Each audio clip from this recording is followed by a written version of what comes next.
بسم الله الرحمن الرحيم الحمد لله رب العالمين والعاقبة للمتقين ولا عدوان إلا على الظالمين والصلاة والسلام على سيد الأولين والآخرين أشرف الأنبياء والمرسلين إمام المتقين نبينا محمد وعلى آله الطاهرين الطيبين وعلى أصحابه أجمعين وعلى من اتبعهم بإحسان إلى يوم الدين وبعد رب اشرح لي صدري ويسر لي أمري واحلل عقدة من لساني يفقه قولي. أحبتي في الله أيها الإخوة الأفاضل والأخوات الفضليات أحييكم بتحية الإسلام السلام عليكم ورحمة الله. Donc je suis ravi d'être parmi vous. يسرني كثيرا ويسعدني ويشرفني أيضا أن نلتقي بكم في هذه المناسبة المباركة في هذا المكان المبارك، وأشكر الله عز وجل على ذلك وأسأله أن يجعل هذا اللقاء لقاء خير وبركة، وأن يرزقنا جميعا بالإخلاص في القول والعمل، وأن يجعلنا من الذين يستمعون القول فيتبعون أحسنه أولئك الذين هداهم الله وأولئك هم أولو الألباب. Donc chers frères, chères sœurs, je suis ravi d'être parmi vous et je demande à Allah subhanahu wa ta'ala qui nous accorde à tous la sincérité dans nos paroles et dans nos actions et qui fasse de nous des gens qui, lorsqu'ils écoutent des paroles, ils savent en prendre ce qu'il y a de meilleur, et ainsi on fera partie des gens bien guidés et des gens intelligents, comme le dit Allah Azza wa Jal dans son Saint Livre. Alors on est ensemble réunis pour parler d'un sujet qui nous réunit, qui est le Coran. Pourquoi parler du Coran? Parce que dans le Coran, Allah Azza wa Jal, lorsqu'il parle du jeûne, il dit Ya ayyuhalladhina amanu kutiba alaykumus siyam kama kutiba ala alladhina min qablikum la'allakum tattaqun. Le verset qui vient d'après Ayyam al-ma'dudat, et le verset qui vient d'après Shahru Ramadan alladhi unzila fihi al-Qur'an. Donc ici il y a un lien dans le Coran entre le jeûne et la descente du Coran. Il y a un lien entre le Coran et le Ramadan, le mois du Ramadan. Le Coran, il a été révélé pendant le mois de Ramadan, et donc il y a un lien également entre le Coran et le jeûne. Ils sont liés. Alors, que signifie le jeûne?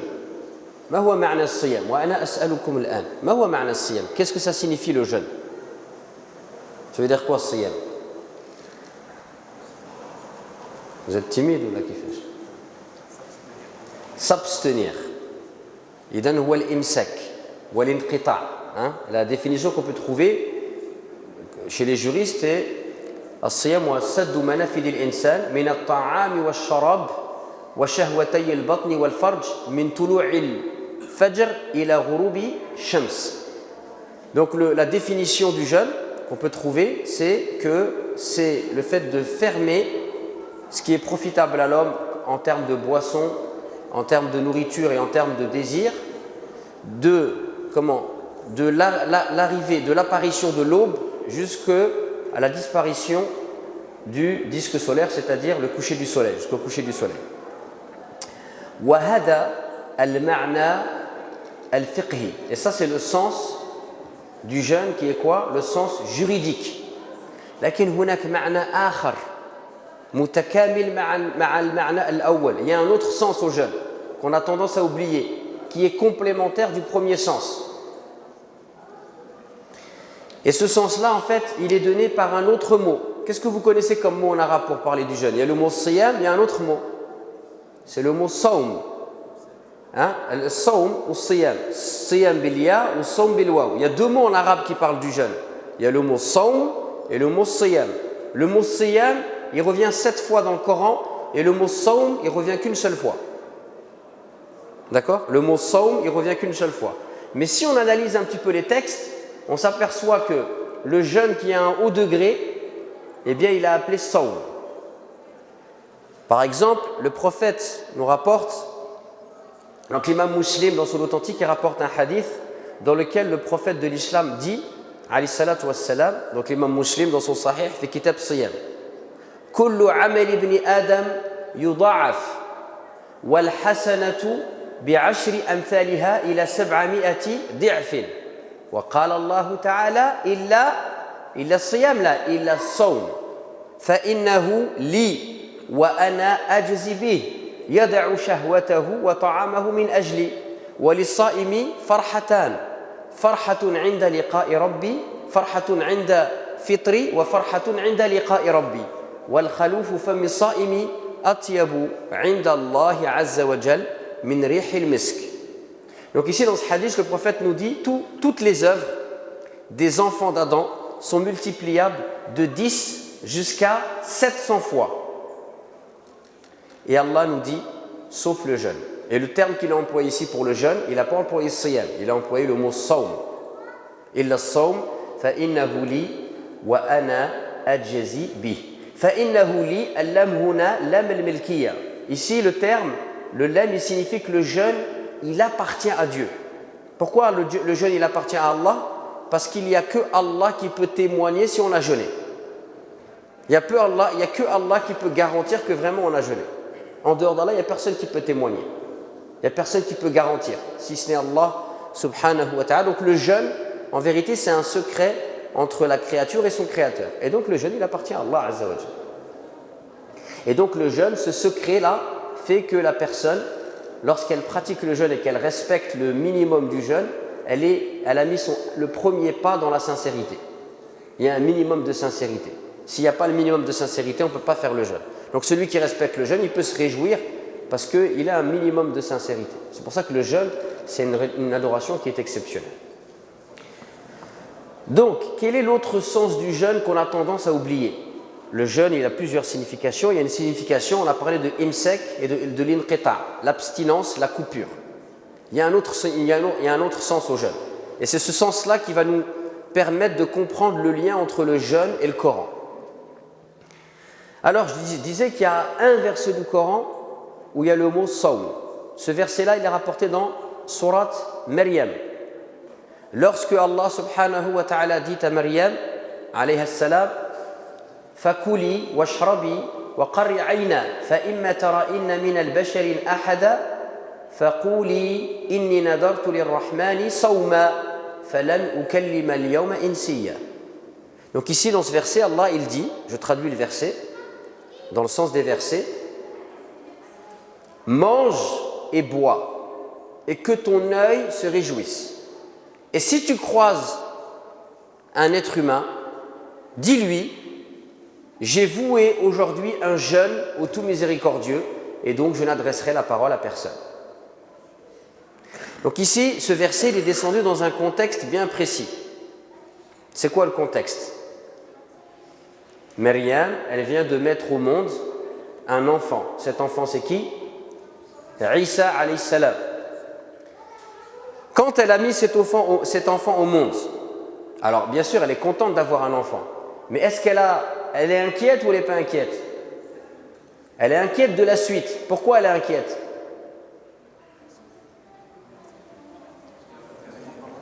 Parce qu'il n'y a pas de père.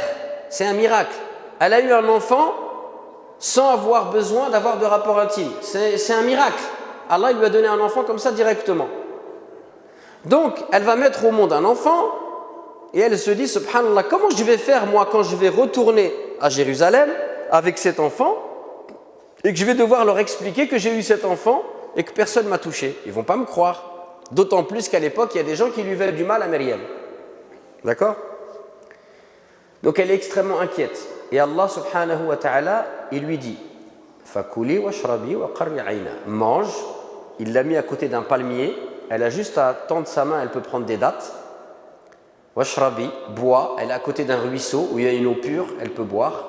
Wa qarri aina, c'est-à-dire que ton œil se réjouisse, du bébé que tu viens de mettre au monde. Parce que c'est naturel, lorsque une femme, elle met au monde un enfant, bien la première fois qu'elle voit son enfant, elle se réjouit de cela. D'accord? Et c'est tout à fait naturel. Et donc Allah, il lui dit, surtout, que tes soucis là et tes inquiétudes ne t'empêchent pas de profiter de ce moment magnifique. Et comme toutes les femmes qui viennent de mettre au monde un enfant, toi aussi regarde ton enfant et apprécie ce moment. Donc regardez, Allah subhanahu wa ta'ala, il la réconforte.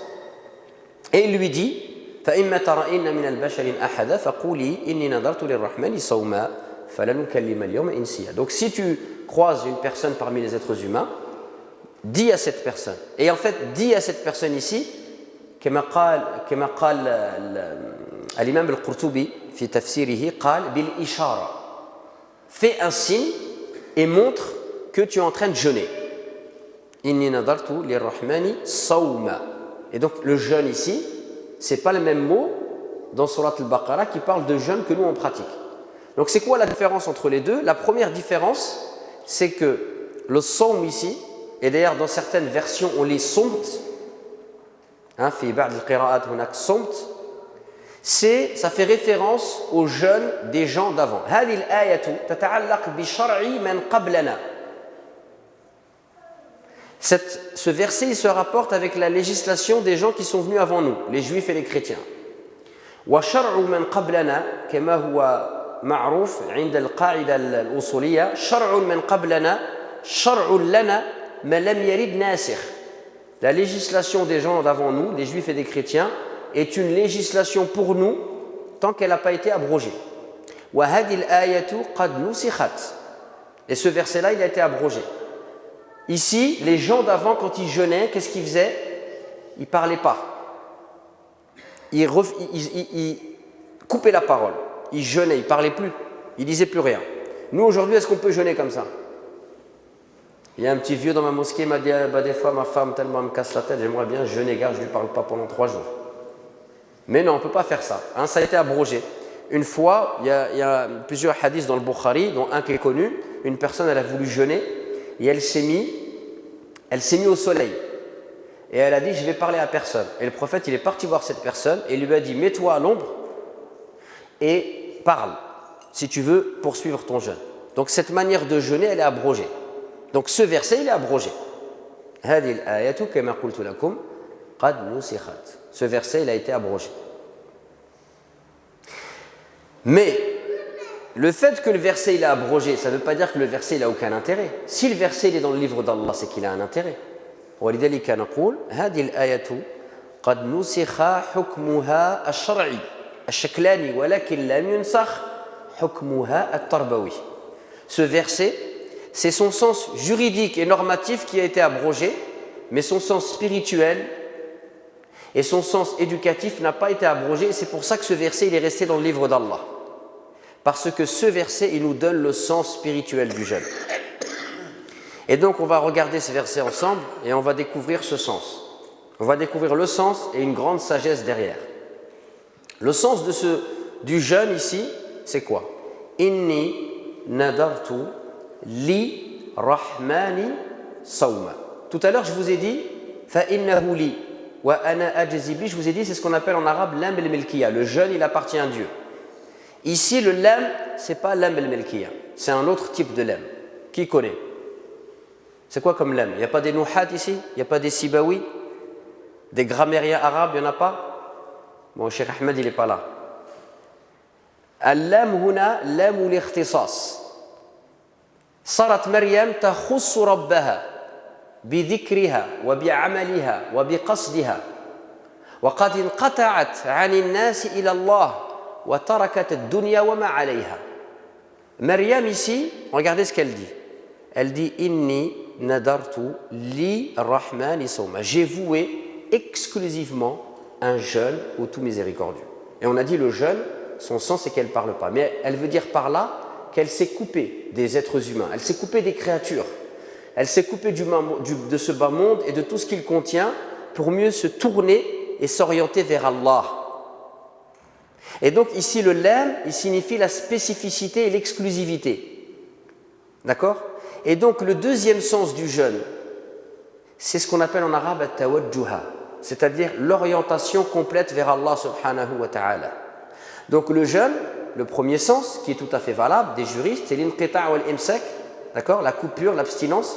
Mais ya ikhwani, wa billahi alaykum, pourquoi on arrête de boire? Pourquoi on arrête de manger? Pourquoi on arrête les rapports intimes? Pour mieux s'orienter vers Allah subhanahu wa ta'ala. Et donc le deuxième sens du jeûne, wa huwa al-ma'na ar-ruhani, wal ma'na ar-ruhani huwa al-ma'na al-jawhari. Le sens spirituel du jeûne, c'est ça le sens le plus valeureux et le plus grand. C'est que j'arrête de boire, j'arrête de manger pendant 1 mois parce que je vais chercher à mieux m'orienter vers Allah subhanahu wa ta'ala. Et deuxième chose extrêmement importante, c'est qu'est-ce qu'elle nous dit. D'ailleurs, elle nous dit une chose que Allah lui a demandé de dire. Faquli, elle répète les paroles d'Allah. Allah lui a dit fa inni nadartu lirrahman. Elle n'a pas dit fa inni nadartu lillah. Elle a dit fa inni nadartu lirrahman. Pourquoi? Parce que hiya tabhath an rahmatillah wa tut'im nafsaha bi rahmatillah. Elle s'est tournée vers la miséricorde de Dieu. Pourquoi? La miséricorde d'Allah. Parce qu'en fait, elle a délaissé la nourriture qu'il y avait sur terre et elle recherche un autre type de nourriture, non pas pour son corps, mais pour son âme. Et cette nourriture, c'est la miséricorde d'Allah subhanahu wa ta'ala. Donc le jeûne, le sens du jeûne, c'est le fait de s'orienter vers Allah. Et donc, lorsque Allah nous dit « Shahru Ramadan alladhi unzila fihi al-Qur'an », c'est pour nous dire que le mois du Ramadan, c'est le mois où tu dois te réorienter vers Allah et notamment tu dois te réorienter vers le Coran. Et comme Myriam, tu dois chercher à nourrir ton âme du Coran. Et le prophète, alayhi salatu wassalam, vous savez très bien que quand il jeûnait, il faisait ce qu'on appelle al-wisal. Il fait un jeûne continuel. Lui, quand c'est le maghrib, le prophète, il ne se met pas à table et il dit vas-y, balance chez Bakiyat, etc. Non, le prophète, quand il jeûnait, le maghrib, il ne mange pas. Mais il nous a interdit de faire comme ça. Il nous a dit, vous ne pouvez pas faire comme ça. Mais qu'est-ce qu'il nous a dit? Écoutez bien. Il a dit, moi, quand je ne romps pas le jeûne, comme vous, mais ne faites pas comme moi. Parce que moi, c'est mon Seigneur qui me nourrit. Donc le prophète, il est comme Myriam. Min babi awla wa ahra. Il est nourri par Allah et il est nourri par la miséricorde d'Allah Azza wa Jalla. Et donc toute personne qui jeûne, et pendant la journée, il a cherché à se nourrir de cette miséricorde divine, à travers le dhikr et notamment à travers le Coran, quand il va venir l'heure du ftor, il n'aura pas besoin de beaucoup de manger. Il va manger un peu, il va être rassasié. Toute personne qui jeûne et qui a réduit le jeûne uniquement à l'inaction, l'abstinence, la coupure, quand il va venir l'heure du ftor, c'est une libération, il lui faut un festin. Vous voyez la différence? Donc celui qui considère le jeûne uniquement comme une coupure et une abstinence, alors celui-là, quand il va arriver l'heure du ftor, il va sortir un sabre, et yallah bismillah, dbah. Il va manger. Alors que celui qui considère le jeûne comme une réorientation vers Allah, quand va venir l'heure du ftor, il va rassasier son corps, il va donner à son corps les choses dont ils ont besoin, mais il ne sera pas dans l'excès, parce qu'il est occupé à nourrir son âme. Donc il n'est pas affamé. Et donc, la meilleure manière de nourrir son âme, c'est avec le Coran. Et Ibn al-Qayyim al-Jawziyya nous dit « Al-Qur'an ta'amun lil-qulub » Le Coran, c'est une nourriture pour les cœurs. C'est une nourriture pour les âmes. Le problème qu'on a aujourd'hui, c'est qu'on a une manière de lire le Coran qui est mécanique. On focalise sur la lettre, sur la forme. Et je ne suis pas en train de critiquer la science du tajwid, c'est une science tout à fait noble, d'accord, à laquelle il convient de s'intéresser. Mais on ne peut pas réduire le Coran uniquement à des sons. Le Coran, il est bien plus que cela. Le Coran, comme on l'a dit, c'est la nourriture dont les hommes ils ont besoin sur terre. Et c'est la nourriture non pas dont les corps ont besoin, mais c'est la nourriture dont les âmes ont besoin. Et pour cela, on peut s'intéresser à plusieurs versets. Par exemple, Allah subhanahu wa ta'ala, dans le Coran, il nous a expliqué que la vie, al-hayat, ala ma'nayan. Le sens du mot vie, il a deux sens. Il y a al-ma'na al-kliniki al-ma'rouf 'inda al-jami', c'est-à-dire le sens clinique qui est connu chez tout le monde. Je suis en vie, je ne suis pas en vie, dans son sens clinique. Celui-là, il est connu chez tout le monde. Chez les croyants, les non-croyants, les athées, tout ce que vous voulez. Tout le monde connaît ce sens-là. Il est mort, il est vivant. D'accord? Mais il y a un autre sens. Et Allah subhanahu wa ta'ala nous dit Ya ayyuhalladhina amanu istajibu lillahi wa lirrasoul idha da'akum lima yuhyikum.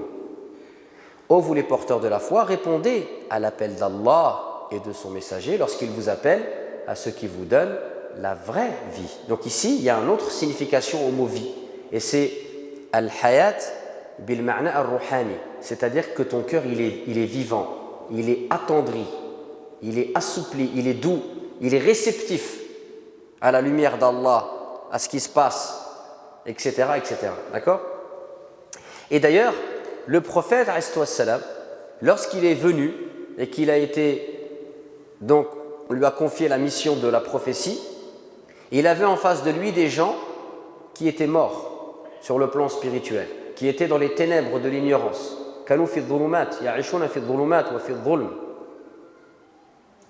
Ils vivaient dans l'injustice, on appelle ça le jahiliya, à l'époque de l'ignorance. Et le prophète, il va donner vie, il va redonner vie à ces cœurs qui étaient morts. Et Allah, il l'a clairement exprimé dans le Coran, lorsqu'il nous dit وَكَذَلِكَ أَوْحَيْنَا إِلَيْكَ رُوحًا مِنْ أَمْرِنَا مَا كُنْتَ تَدْرِي مَا الْكِتَابُ وَلَا الْإِيمَانُ وَلَكِنْ جَعَلْنَاهُ نُورًا نَهْدِي بِهِ مَنْ نَشَاءُ مِنْ عِبَادِنَا وَإِنَّكَ سَتَهْدِي إِلَى صِرَاطٍ مُسْتَقِيمٍ. Ici, dans ce verset-là, Allah subhanahu wa ta'ala, il dit à son prophète وَكَذَلِكَ أَوْحَيْنَا إِلَيْكَ رُوحًا مِنْ أَمْرِنَا. Et c'est ainsi que nous t'avons révélé, provenant de nous, un esprit, ruh. Ma huwa ruh huna? C'est quoi ruh ici? À votre avis? C'est le Coran. Ruh huna huwa al-Qur'an. C'est ainsi que nous t'avons révélé ruhan min amrina. D'accord? Donc le Coran ici, son nom, c'est ruh. Et vous savez, ruh, c'est le même nom qui est employé lorsque Allah veut nous dire qu'il a donné vie à Adam. Wa nafakha fihi min ruhi. Il a insufflé en Adam de son esprit, l'esprit qui donne vie au corps. Et donc regardez ici, c'est le même terme, ruh. Et regardez, Allah, il dit à son prophète وَكَذَلِكَ وَحَيْنَا إِلَيْكَ رُوحًا مِنْ أَمْرِنَا مَا كُنْتَ تَدْرِي مَا الْكِتَابُ وَلَا الْإِيمَانُ. Tu ne savais pas ce que c'était que le livre et tu ne savais pas ce que c'était que la foi. Et le livre, il est venu avant la foi parce que la foi, elle a été enseignée par le livre, par le Coran. Donc le prophète lui-même, avant l'islam et avant le Coran, il ne savait pas ce que c'était que la foi, il ne savait pas ce que c'était que le livre. Et ici, le livre, c'est le Coran. وَلَكِنْ جَعَلْنَاهُ نُورًا. Mais nous en avons fait une lumière, parce que les gens ils étaient dans les ténèbres, ils avaient besoin de la lumière pour voir et pour retrouver la vie, mais la vie dans son sens spirituel. وَكَذَلِكَ جَعَلْنَاهُ نُورًا نَهْدِي بِهِ مَنْ نَشَاءُ مِنْ عِبَادِنَا. Et c'est ainsi que nous avons fait une lumière par laquelle nous guidons qui nous voulons parmi nos serviteurs.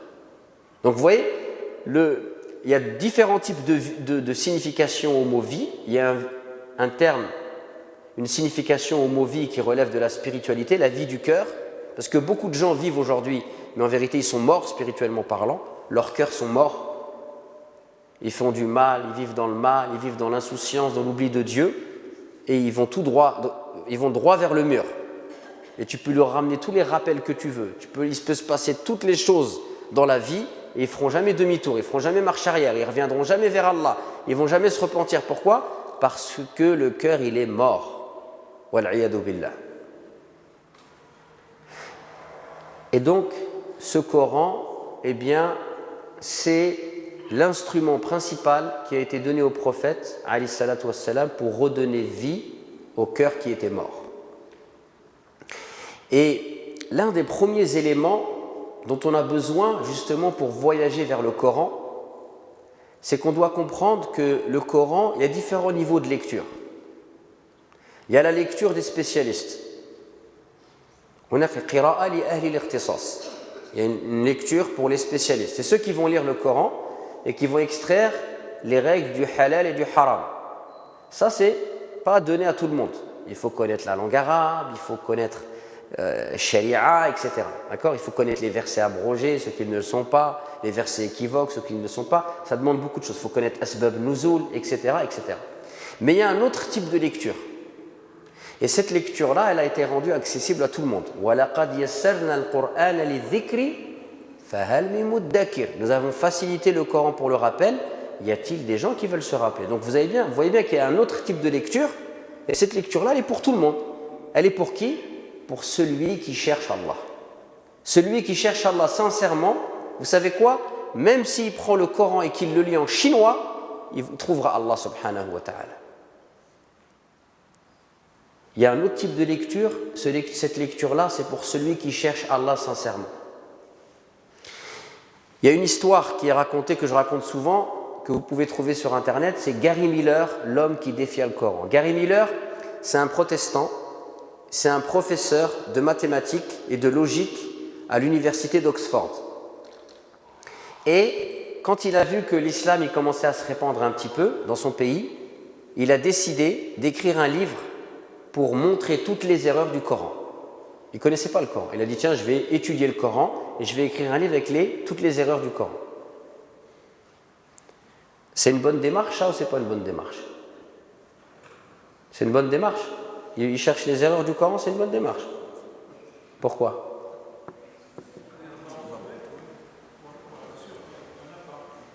Exactement, il a tout à fait raison. Bien sûr que c'est une bonne démarche. En fait, dans sa démarche, il y a quelque chose de bien. Il y a quelque chose de pas bien, parce qu'il cherche les erreurs. Le Coran n'a pas d'erreur. Mais il faut voir derrière ça. Ce qui est bien dans sa démarche, c'est qu'au moins lui, il va prendre le Coran, il va travailler sa cervelle. Il va pour chercher quelque chose. Nous, le problème, c'est qu'on lit et on ne cherche rien. On lit des mots pendant des années, on ne sait pas ce que ça veut dire et ça ne nous dérange pas. Lui, il va lire et il va chercher. Qu'est-ce qui va se passer? Il va se convertir à l'islam et il va écrire un livre avec les miracles du Coran qu'il aura découvert lui-même à travers sa lecture. Est-ce qu'il a lu le Coran en arabe? Non, il n'est pas arabophone, il a lu le Coran en anglais. قرأ القرآن بالإنجليز سبحان الله وكان يبحث في القرآن بعد الأخطاء لكي يحذر من القرآن وأخطاء القرآن وصار دخل الإسلام وألف كتاب بمعجزة القرآن سبحان الله. Et qu'est-ce qui s'est passé? Il va écrire un livre pour démontrer tous les miracles du Coran qu'il a trouvés par sa propre réflexion. D'accord? Donc il y a un élément qui est extrêmement important à comprendre, barakallahu fikoum, c'est que le Coran, comme on a dit, c'est un esprit par lequel Allah il donne vie au cœur, dans la mesure où le Coran en fait c'est une source intarissable de sagesse, de lumière, de science et d'enseignement. Et Allah subhanahu wa ta'ala nous dit وَلَوْ أَنَّمَا فِي الْأَرْضِ مِنْ شَجَرَةٍ أَقْلَامٍ وَالْبَحْرُ يَمُدُّهُ مِنْ بَعْدِهِ سَبْعَةُ أَبْحُرٍ مَا نَفِدَتْ كَلِمَةُ اللَّهِ إِنَّ اللَّهَ عَزِيزٌ حَكِيمٌ. Donc Allah nous dit dans Surat Luqman, il nous dit quand bien même tous les arbres de la terre seraient des plumes. Alors imaginez juste le nombre d'arbres qu'il y a juste là, aux alentours de la mosquée, on va en faire des plumes. Combien de plumes on aurait? C'est incalculable. Alors imaginez tout le Nord, toute la France, toute l'Europe, tout le monde entier. C'est inimaginable. Les plumes pour écrire. Donc quand bien même tous les arbres de la terre, ce seraient des plumes. On va les tailler pour en faire des plumes.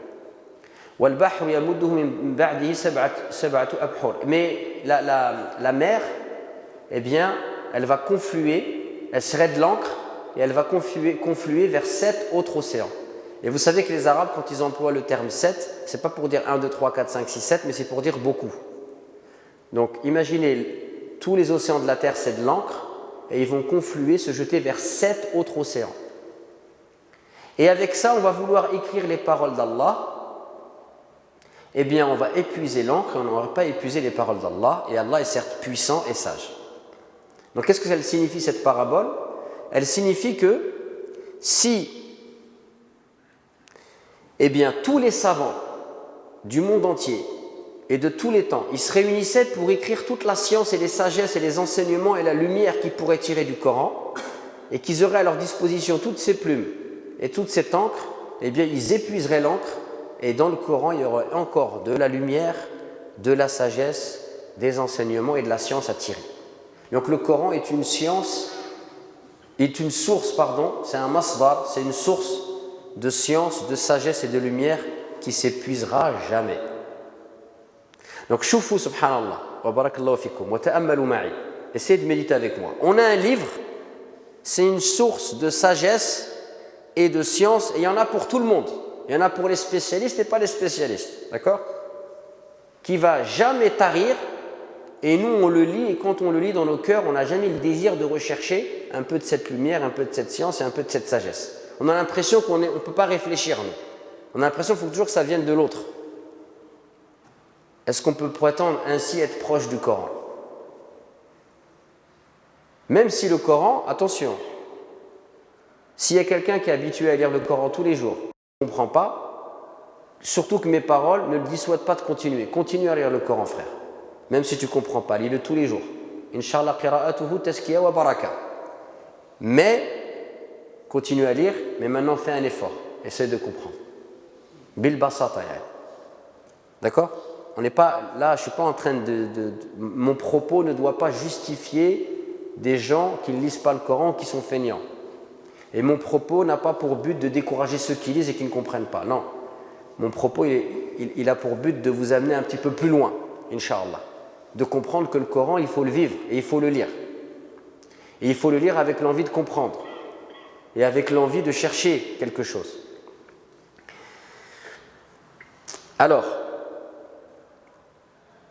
le prophète de l'islam, alayhi salatu wassalam, c'est le meilleur des enseignants. On est bien d'accord. Et il a enseigné le Coran aux gens.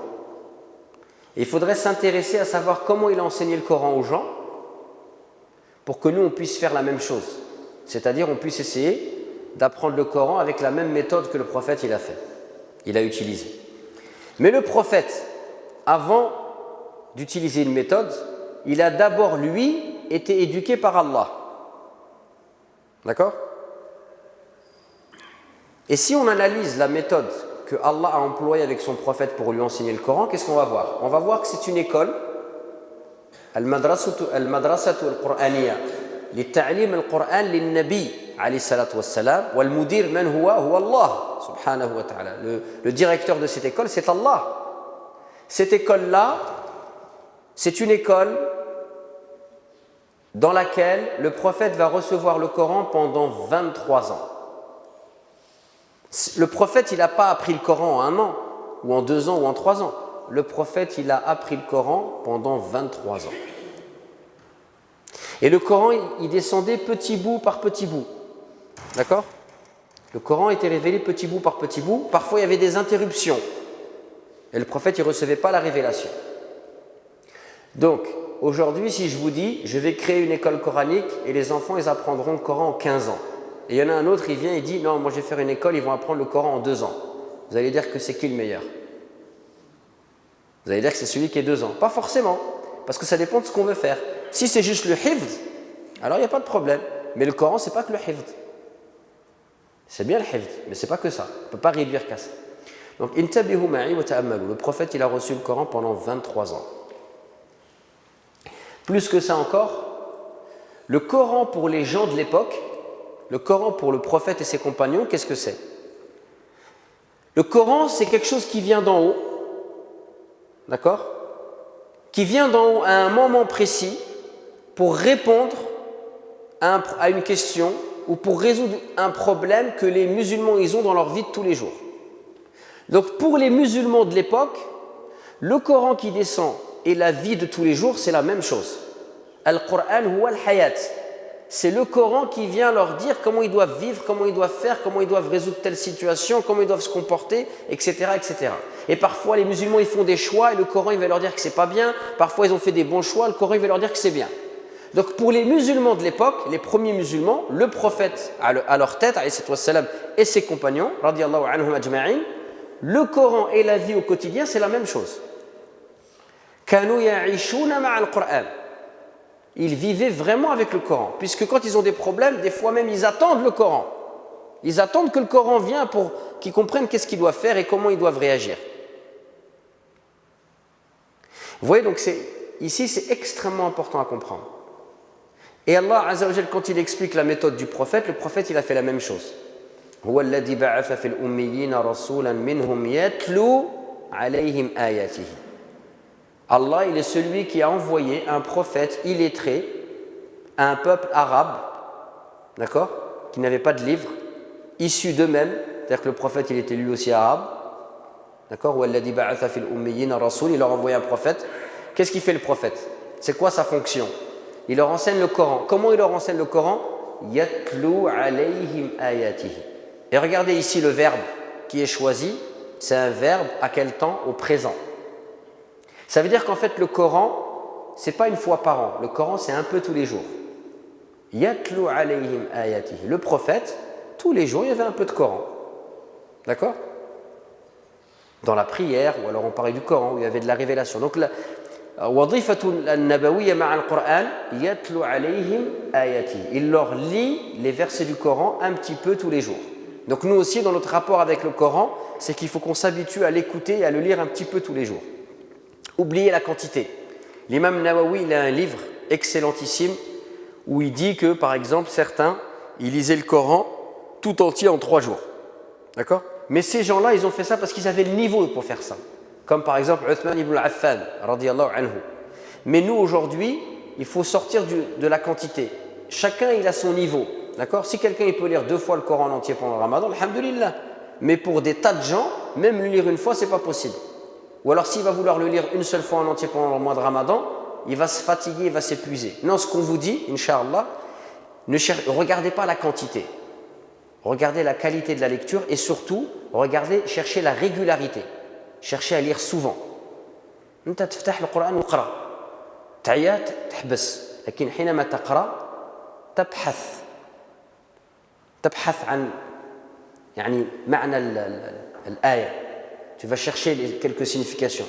Ou t'ma'an, tu vas essayer de comprendre. Ou t'dabbar, tu vas essayer de méditer. C'est ça qui est demandé. D'accord? Alors, le prophète, qu'est-ce qu'il fait? Comme Allah subhanahu wa ta'ala, le Coran, il descend petit bout par petit bout et surtout, il est au présent. C'est-à-dire qu'on le lit un peu tous les jours. D'accord?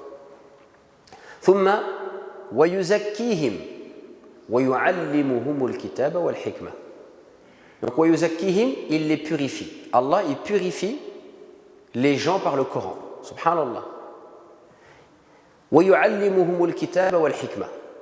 Et il leur enseigne le livre et la sagesse. Donc ici, on voit que الوظيفة النبوية مع القرآن على 3 أركان. الركن الأول التلاوة، الركن الثاني التعليم، والركن الثالث التزكية. Donc il y a 3 piliers dans la méthodologie prophétique, dans l'enseignement du Coran aux musulmans. Il y a la lecture, l'enseignement et la purification.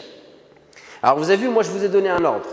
L'ordre, c'est tilawa, ta'lim, thumma tazkiya. Et dans le verset, Allah il a fait l'inverse.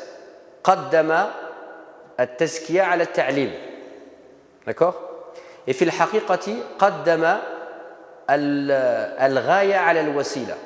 Il a devancé l'objectif au moyen.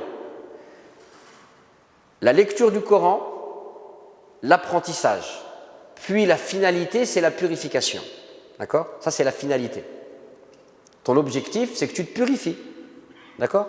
Et en fait, on voit qu'Allah, dans ce verset, il a devancé la purification à la science. Pourquoi? Parce que, pour 2 raisons. La première raison, c'est que si l'être humain, il lit et il apprend, et qu'il s'arrête là, il ne se purifie pas, par exemple, il apprend que Allah, il n'aime pas les injustes. Et lui, il lit le Coran à la mosquée, quand il rentre chez lui, il est injuste avec sa femme ou ses enfants, ou au travail, etc. Donc, ce qu'il est en train d'apprendre, ça va se retourner contre lui. Hein? Comme il a été dit, il y en a qui lisent le Coran, ou le Coran yal'anu. Il y a certaines personnes, ils lisent beaucoup le Coran, et le Coran, il les maudit. Pourquoi? Parce qu'il lit des choses, et dans le Coran, il y a des mauvaises choses, et lui, quand il ferme le Coran, il va faire les mauvaises choses. Donc, c'est une lecture qui ne sert à rien. D'accord? Donc, c'est pour ça qu'il est dit, Al-Qur'an hujjatun laka aw alayka. Le Coran, il est une preuve pour toi ou contre toi. Donc c'est pour cette raison que les anciens, ils ont dit, nous, on apprenait le Coran 10 versets par 10 versets. On apprenait 10 versets par cœur, la récitation, l'enseignement, et on les mettait en pratique. Et une fois qu'on les avait mis en pratique, on apprenait 10 autres versets. وَلِذَلِكَ قَالُوا كُنَّا نَتَعَلَّمُ الْقُرْآنَ الْعِلْمُ وَالْعَمَلُ. Elle est magnifique cette parole. On apprenait le Coran, la science et la mise en pratique en même temps. Et c'est pour ça que, par exemple, il est rapporté que Omar ibn Khattab, radiyallahu anhu, il a mis une dizaine d'années pour apprendre le Baqara. Mais lui, quand il connaît le Baqara, il pratique le Baqara. Donc c'est un savant. Parce que dans le surat al-Baqara, il y a plus de 1000 أكثر من 1000 حكم شرعي في جميع الميدان. Il y a plus de 1000 règles religieuses dans toutes les sciences, dans le fiqh, la aqida, etc., ou sur le fiqh, ila akhirih. Et certains compagnons, ils disaient chez nous, à notre époque, quand quelqu'un il connaissait Surat al-Baqarah par cœur, on le savait. Comment? Par son comportement. Donc vous voyez, il y a une grande différence. Et donc je reviens à la méthodologie prophétique. Donc le prophète, Allah nous dit qu'il a bâti sa méthodologie sur 3 piliers, la lecture, l'enseignement et la purification. Et dans le verset, il a inversé purification et enseignement. Premièrement, pour nous rappeler une chose essentielle. Al-ilm laysa maqsoud bi dhati. On ne recherche pas la science pour la science. On recherche la science comme un outil qui va nous permettre de faire quelque chose. Mais si tu cherches la science pour la science, alors tu vas te perdre. C'est pour ça qu'Allah ici, il a mis la purification. Pour nous dire, oui, vous allez lire le livre, oui, vous allez chercher des connaissances, mais l'objectif, ce n'est pas chercher des connaissances. L'objectif, c'est de réaliser ces connaissances et de les appliquer sur vous par la purification intérieure. Et la deuxième chose, c'est que toute notre vie, on lit, on vit, on voit des choses, on revient vers le Coran, etc. Donc la vie, c'est un cycle, d'accord? La vie, c'est un cycle. Et en fait, l'insan, quand il vit avec le Coran réellement, qu'est-ce qu'il fait? Il lit, il apprend et il se purifie. Et après, quand son cœur il est pur et qu'il revient au Coran, sa lecture, elle n'est pas la même. Sa lecture, elle est différente. Il y aura plus de nour, il y aura plus de lumière. C'est pour ça qu'Allah subhanahu wa ta'ala qaddama at-tazkiya ala al-ilm, لأن العلم بعد التزكية أغلى وأبلغ وأجمل وأحلى إلى آخره. La science que tu vas chercher une fois que tu t'es purifié, elle a plus de lumière, elle a plus de puissance, elle est plus belle, plus profonde, plus de valeur, etc. etc. Donc vous voyez, l'insan, il vit comme ça dans un cycle perpétuel. Alors juste pour terminer, une petite histoire sur un livre qui a été écrit par un savant turc qui s'appelle Saïd Nursi. Saïd Nursi, c'est un savant turc. D'ailleurs, il a une série de livres qui s'appelle Risalatul Nur. Et il a écrit un livre qu'il a intitulé Asa ou Moussa, le bâton de Moïse. Il a intitulé son livre Le bâton de Moïse. Et en fait, si vous ouvrez ce livre et vous lisez ce livre, à aucun moment il parle du bâton de Moïse. Dans son livre Asa ou Moussa, il parle que d'expressions et d'images et de paraboles qui sont données dans le Coran et qu'il explique. Donc dans son livre qu'il a intitulé Asa ou Moussa, en vérité il parle du Coran de manière indirecte. Donc la question est, pourquoi un grand savant, un homme intelligent, pieux, il écrit un livre, il met un titre, d'accord? Et le titre qu'il donne, quand tu vois son livre, tu as l'impression que ça n'a rien à voir. Et en fait, il y a un grand rapport, c'est qu'il a donné une image qui est très très belle. Vous savez que tous les prophètes, ils sont venus avec un miracle. Tous les prophètes sont venus avec un miracle. Le miracle du prophète, c'est le Coran. Et le miracle de Moussa, c'est son bâton. C'est quoi la grande différence qui existe entre Moussa et Muhammad sallallahu alayhi wa sallam? C'est que Moussa alayhi salam, il a été envoyé aux enfants d'Israël. D'accord? Le prophète de l'islam, il n'a pas été envoyé qu'aux Arabes, il a été envoyé il a été envoyé au monde entier. Donc, Moussa alayhi salam, il a été envoyé aux Juifs. Donc quand Moussa il va mourir, son miracle, il faut qu'il parte avec lui. Donc quand Moussa il va mourir, son bâton, son miracle, il est parti avec lui. Par contre, le prophète, il a été envoyé à tout le monde. Donc quand le prophète décède, il ne faut pas que son miracle il part. Il faut que son miracle il soit là pour les suivants. Et le miracle du prophète, c'est le Coran. Et le Coran, il a été préservé. Et en fait, Saïd Nursi, il nous dit, le Coran pour nous, les musulmans, c'est comme le bâton de Moïse pour les Juifs. C'est-à-dire, si vous voulez gagner cette bataille contre votre nafs, contre le diable, contre vos ennemis, si vous voulez qu'Allah il vous ouvre la mer pour vous sauver de vos ennemis, alors il faut que vous vous accrochiez au Coran. Car le Coran pour vous, c'est comme le bâton de Moïse. أقول قولي هذا وأستغفر الله لي ولكم ولسائر المسلمين من كل ذنب فاستغفروه إنه هو الغفور الرحيم وبارك الله لي ولكم في القرآن الكريم ونفعني وإياكم بما فيه من الآية والذكر الحكيم سبحان ربك رب العزة عما يصفون والسلام على المرسلين والحمد لله رب العالمين. جزاك الله بإحسان. Pour cette conférence très riche, Inch'Allah, restez avec nous. On a 10 minutes, un quart d'heure pour les questions-réponses. Donc si vous avez des questions autour du thème le Coran, Inch'Allah, vous êtes les bienvenus. J'ai une première question.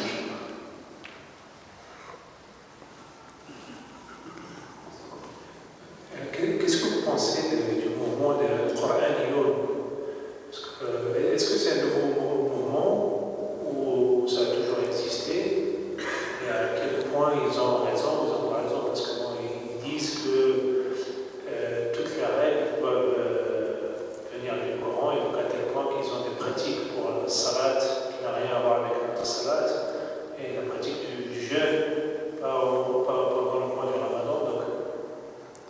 Alors, jusqu'à quelle limite ils ont, Non. par exemple, Alors, c'est pas un mouvement que je connais très bien, je me suis pas trop attardé, j'ai pas trop lu, mais de ce que je sais, c'est que c'est un mouvement sectaire.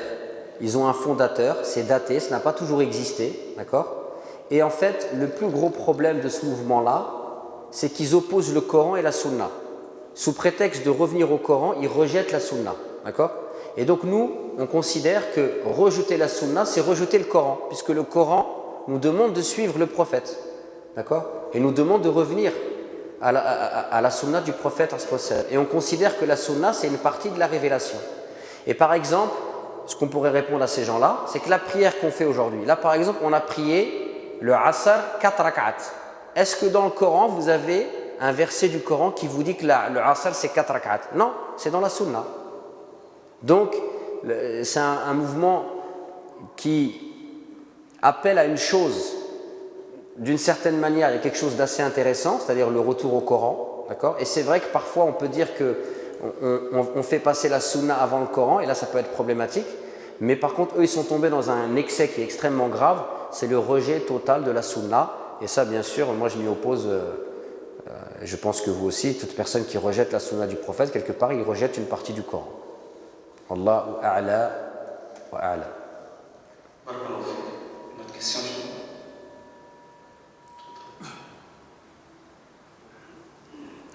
Salam alaikum. Alaykoum salam. En fait, moi, ma question, c'est par rapport à quand tu parlais de lire le Coran dans différentes langues. Maintenant, le fait de le lire en arabe, il y a une force. Il y a comme on disait la dernière fois avec un autre conférencier, déjà le Coran, il a un pouvoir de guérison. Et il y en a, il a d'autres pouvoirs, des pouvoirs sur le monde invisible, par exemple, des relations qu'il y a eu entre les êtres humains et les djinns par rapport à la lecture du Coran. Est-ce que tu peux nous parler un petit peu de ça, de ce pouvoir-là, justement, de sa lecture en arabe spécifiquement, et de son pouvoir qu'il a justement sur la guérison, sur les génocides, le fait qu'il y en a qui disent par exemple que le Coran ça les brûle ou ça les torture, et il y a des divergences sur ça. Je ne sais pas si tu as déjà étudié un petit peu ce sujet-là, parce qu'il y en a, ils disent tel verset il le torture, tel verset il le brûle, il y en a d'autres qui disent il n'y a aucune preuve, la guérison, à quel niveau, jusqu'à quel point, etc. Un petit peu d'explication.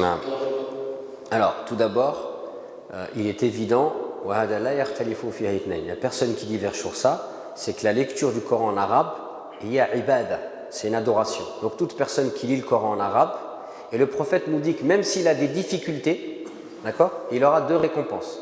Donc le fait de lire le Coran en arabe, on encourage tout le monde à lire le Coran en arabe. Et aussi, on encourage tout le monde à écouter le Coran en arabe. Vous mettez aujourd'hui avec Internet, vous avez une multitude de très bons récitateurs. Habituez-vous à écouter le Coran, à lire en même temps, à lire la traduction. Tout ça, bien sûr qu'on encourage les gens à le faire. Et ça relève de l'adoration. Et effectivement, il y a une baraka dans la lecture du Coran en arabe qu'il n'y a pas dans la lecture du Coran dans les autres langues. D'accord ? Moi, j'avais simplement donné l'exemple de personnes qui sont partis vers le Coran, qui l'ont lu dans une autre langue et qui ont vu quand même malgré tout la lumière qu'il y avait dans le Coran. Ce qui prouve quand même la puissance de ce livre-là. Ensuite, par rapport à tout ce qui relève de la possession, alors, la possession, l'écrasante majorité des savants musulmans croient en la possession.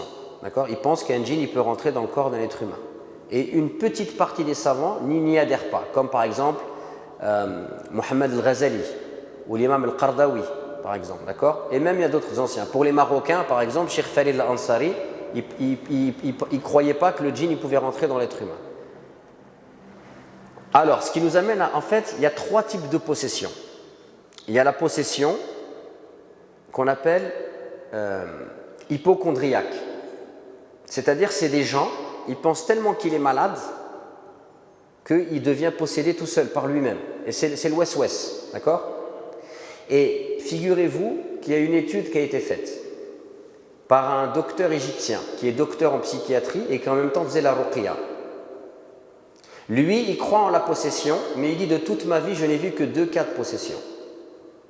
Et il a fait une étude et il a dit que, par exemple, qu'est-ce qu'il faisait ? Il recevait des gens dans son bureau pour une ruqya. Il les filmait.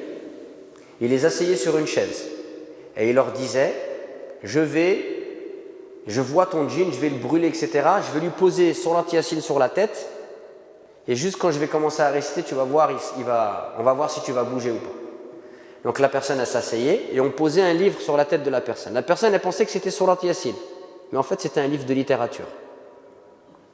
Et le cheikh, il dit, juste je lui pose le livre et la personne, elle commence à crier.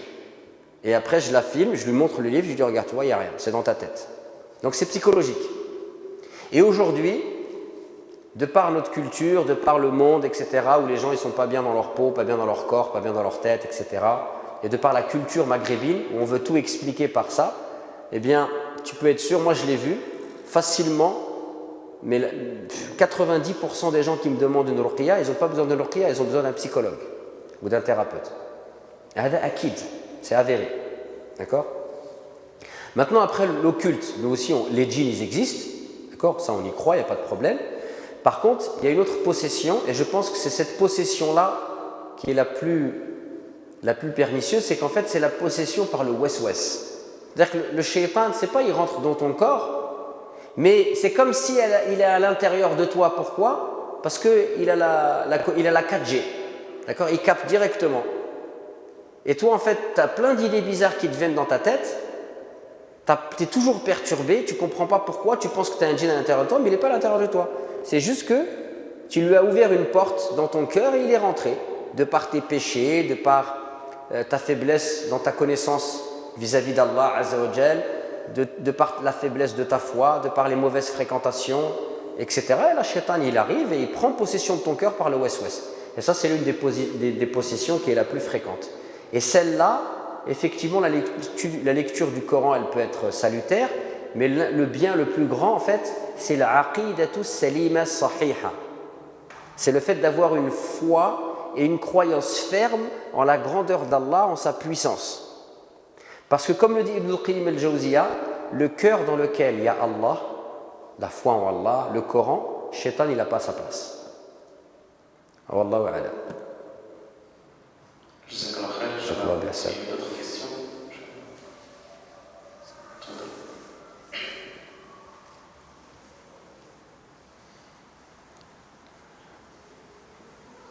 Assalamu alaikum. Wa alaykoum assalam wa rahmatullahi wa barakatuh wa maghfirati.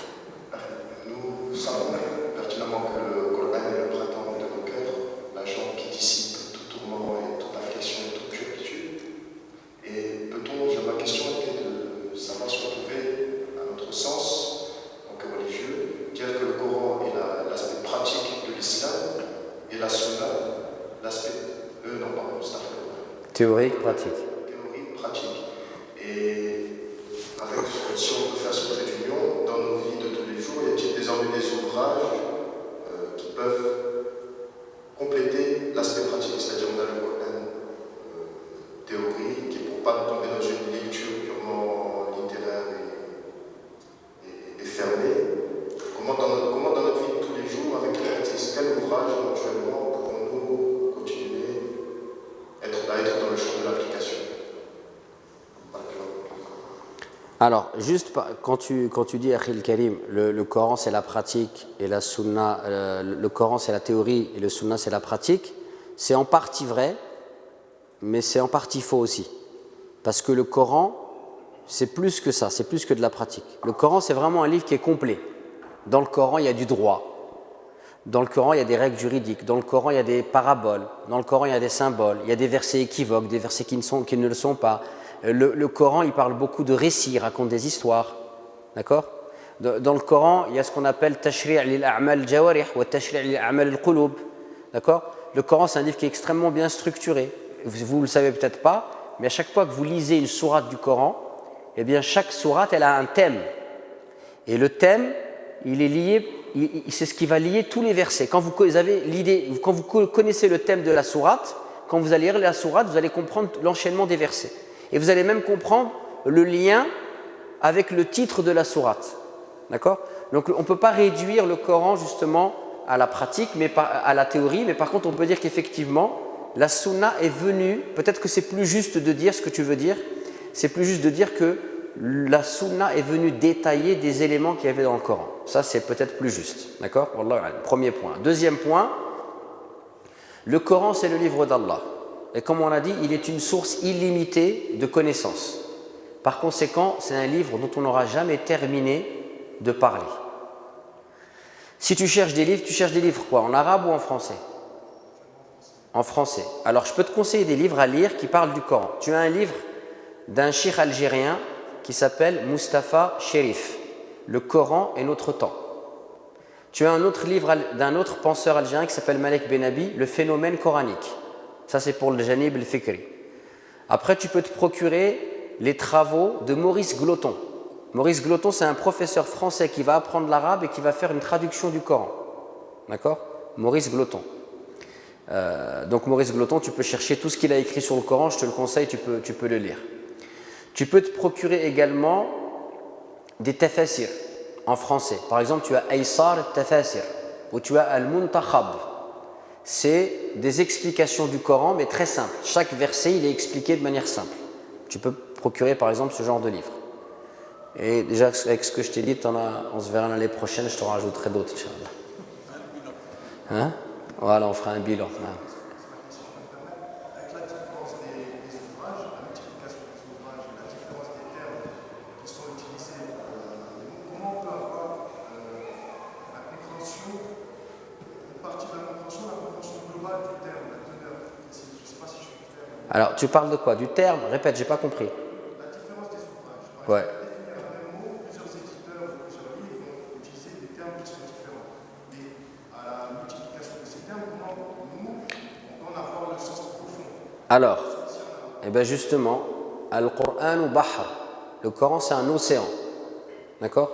Et il y a une règle chez ceux qui expliquent le Coran, Al-Mufassirun, les exégètes, ils disent que lorsque pour un mot ou un verset, tu trouves plusieurs significations et qu'elles ne s'annulent pas, elles ne s'opposent pas, elles sont toutes valables. Elles sont mutakamila, elles sont complémentaires.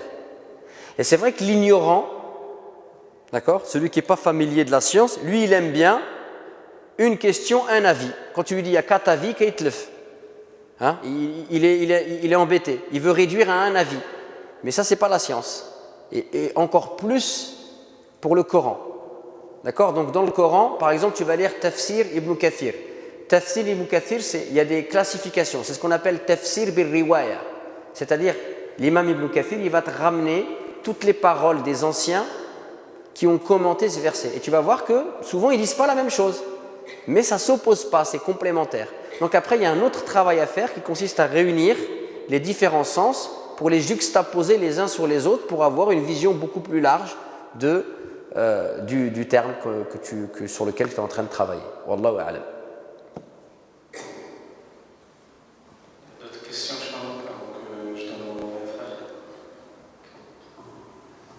Moi j'avais une deuxième question, après j'arrête, enfin j'en ai plein, mais genre. Inch'Allah, il y a Cheikh Ahmed, il travaille ici, tu viendras le voir. Il n'aura pas le temps de répondre. En fait, maintenant on entend beaucoup les gens qui parlent de lecture du Coran littéraliste. Donc est-ce que tu peux nous parler un peu de ce que c'est cette lecture littéraliste, comment elle est faite, et c'est quoi ça? Qu'est-ce qu'ils disent les savants de ça? Parce qu'on entend beaucoup ça, littéralisme, lecture littéraliste, on ne sait pas exactement qu'est-ce que c'est, qu'est-ce que les savants ils en disent, est-ce que c'est une erreur? Non. Ce que je veux dire. Alors, tu vois, dans le Coran, justement, il y a l'histoire avec Adam. Lorsque Allah, il a dit aux anges qu'il va nommer Adam responsable sur la terre. Et les anges, ils ont dit comment ça? Tu vas mettre quelqu'un qui va faire couler le sang, etc. Et Allah, il va leur donner une leçon. Il va leur prouver que Adam, il est plus méritoire qu'eux, il est plus méritant pour avoir cette fonction. Comment il va le faire?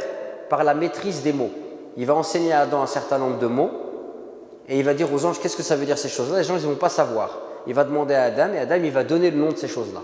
Donc par la maîtrise de la terminologie, la maîtrise du langage, Allah il va prouver la supériorité de Adam sur les anges. Et donc nous aujourd'hui, il y a une guerre idéologique, une guerre qui est sémantique, d'accord? Où on nous prend des termes et on nous enferme dedans. Donc le littéralisme, ce n'est pas un terme qu'on trouve dans la langue arabe. Ça c'est purement français et occidental, d'accord? Donc on entend par littéralisme le fait que des gens lisent et ils prennent le texte à la surface, ils ne veulent pas aller voir ce qu'il y a derrière, d'accord? Alors moi ce que je dirais c'est que là où je peux être en accord avec ça, c'est le rapport superficiel au texte. C'est-à-dire le rapport superficiel, c'est quelqu'un, il n'a pas les outils pour comprendre le texte, d'accord? Il lit et il veut l'appliquer comme ça, brut de décoffrage. Ça, effectivement, c'est très dangereux. C'est un grave danger, d'accord? Et l'exemple qu'on a, c'est les Khawarij. Les Khawarij, ceux qui ont tué Ali ibn Abi Talib, le 4e calife de l'islam, le cousin du prophète, le mari de la fille du prophète, parmi les 10 compagnons promis au paradis. Ils l'ont tué, pourquoi? Parce qu'ils étaient superficiels avec les textes. Et ils étaient tellement superficiels avec les textes qu'eux, ils avaient des compréhensions qu'ils étaient les seuls à avoir. Eux, ils n'étaient pas des compagnons, il n'y avait pas de savants parmi eux, mais ça ne les a pas dérangés d'aller tuer des compagnons et des savants. Donc ça, c'est extrêmement dangereux et il faut lutter contre ça. Maintenant, le littéralisme, dans le sens de dire que je lis un texte, Allah il a dit ça, je fais comme ça, la question est assez subtile, mais ce n'est pas forcément nocif, puisque on a l'histoire de Banu Quraïda. Banu Quraïda, c'est quoi? Le prophète il a dit à des gens, vous n'allez prier la prière du Asr que lorsque vous allez arriver à Banu Quraïda. Et qu'est-ce qui s'est passé? Il y a eu à l'époque du prophète, il va y avoir 2 écoles. La première école, c'est le prophète a dit. Il nous a dit, ma tsallouch al-asr hatta tusallu Banu Quraïda, ma yusalnash nsallu fi Banu Quraïda. Ja al-maghrib ou ma sallouch al-asr. Atlu hatta wasallu Banu Quraïda. Donc ils vont prier le asr jusqu'à ce qu'ils vont arriver à Banu Quraïda, malgré le fait que l'heure du maghrib était arrivée. Et il y a une deuxième école qui va dire non. Le prophète, quand il nous a dit de ne pas prier jusqu'à ce qu'on arrive à Banu Quraïda, il voulait dire par là, faites vite. Mais maintenant, l'heure du Maghreb arrive, on va prier l'Asr. Parce qu'on ne peut pas faire l'Asr après le Maghreb. Et donc, Ibn al-Qayyim, dans son célèbre ouvrage qui s'appelle I'lam al-Muwaqi'in, il a dit il y a eu 2 écoles. Dès l'époque du prophète. La première école, c'est Ma daqala Allah wa ma daqala al-Rasul. Et la deuxième école, c'est Ma da yurid an yaqul. Donc une école qui reste plutôt, on va dire, entre guillemets littéraliste, mais pas dans le sens superficiel, et une école qui était plutôt interprétative. Donc je ne pense pas qu'il faut opposer ces 2 écoles-là. Ces 2 écoles-là, elles ont été acceptées par le prophète, et ces 2 écoles-là, elles ont un intérêt, et elles s'enrichissent. Le gros problème aujourd'hui qu'on a, c'est qu'en fait, on parle de questions qu'on ne maîtrise pas et qu'on ne connaît pas. Et tout le monde est devenu faqih. J'étais ce week-end là à Lille, on m'a dit oui, il y a des frères, ils font le Isha à telle heure, le truc à telle heure. Alors que ces questions-là, elles sont extrêmement complexes. D'accord? Mais les gens, ils s'aventurent, ils parlent, ils se critiquent, etc. Donc, Na'ish ou Zaman al-Fawda, on vit une époque où il y a un peu de l'anarchie, on ne respecte plus celui qui connaît, on ne respecte plus le spécialiste, tout le monde veut parler. D'accord? Et ça devient dangereux. Ça, il faut essayer d'en sortir. Mais sinon, on va dire entre une école plutôt littéraliste et plutôt interprétative, ça, il y a toujours eu dans l'islam, et ça a toujours existé, ça existera toujours. Mais il faut distinguer, comme je répète, extrêmement important, il faut distinguer ce qu'on pourrait appeler le littéralisme et la superficialité avec les textes. Et la superficialité avec les textes, ça effectivement, c'est extrêmement dangereux et il faut s'en méfier. Wallahu a'lam. Excuse-moi parce que ta question elle est complexe et c'est difficile comme ça de répondre en quelques temps. Je vous fais un petit rappel des conférences du week-end prochain, Inch'Allah. Donc le premier thème, la purification de l'âme pendant le mois de Ramadan. Un Ramadan vraiment pas comme les autres. Comment être fier de sa religion. Donc Udwani Hussein, Rachid Amarti et Mohamed Qarar, Inch'Allah. Et n'oubliez pas aussi les interventions de notre imam du lundi au mercredi, mais aussi les questions, fatawa, réponses qui sont prévues tous les jeudis, Inch'Allah. Barakallahu fikum, encore un grand merci. Barakallahu fikum, Barakallahu fikum, et subhanallah, bihamdika, nashhadu an la ilaha illa anta, astaghfiruka wa atubu ilayk. وإليك عامل يسوع أفضل من أنفسنا فإنك تغفر لنا